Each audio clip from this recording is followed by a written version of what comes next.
usul pemakzulan Gibran itu secara teoritis ketatanegaraan bisa, tapi secara politik akan sulit.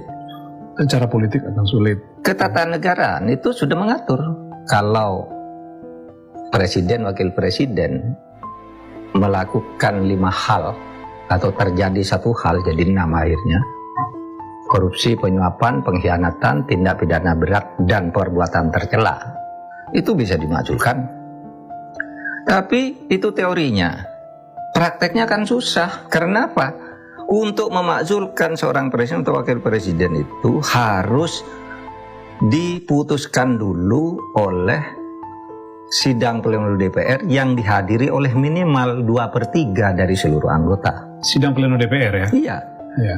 2/3 dari yang hadir ini, 2/3 harus setuju bahwa ini harus dimakzulkan karena terbukti melakukan perbuatan tercela.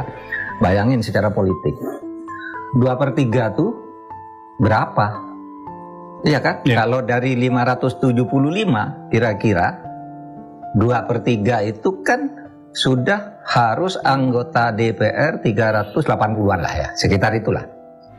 Kalau tidak sampai itu, nggak bisa. Ini baru dari hitung-hitungan politik ya, yang sulit iya. gitu ya, karena nggak dengan kondisi sekarang, apalagi nanti mungkin yang lain. Iya, nanti sesudah, lah 2/3 oke, setuju dia dimakzulkan, bawa dulu ke MK untuk meminta putusan konfirmasi. Ya benar ini salah, kembalikan lagi DPR. DPR bersidang lagi, apakah ini mau diberikan ke MPR untuk dimakzulkan apa tidak.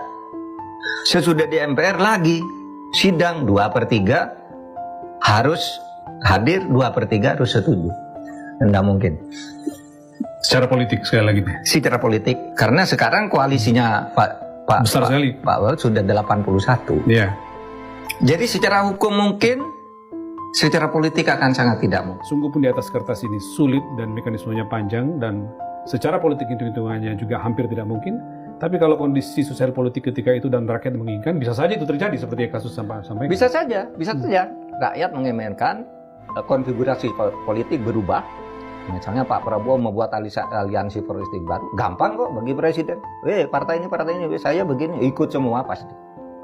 Kan tinggal bagaimana tenggang rasa atau persepsi politik tentang Gibran oleh Pak Prabowo, kan tinggal itu sebenarnya. Kalau itu bisa konsolidasi sebentar, bisa.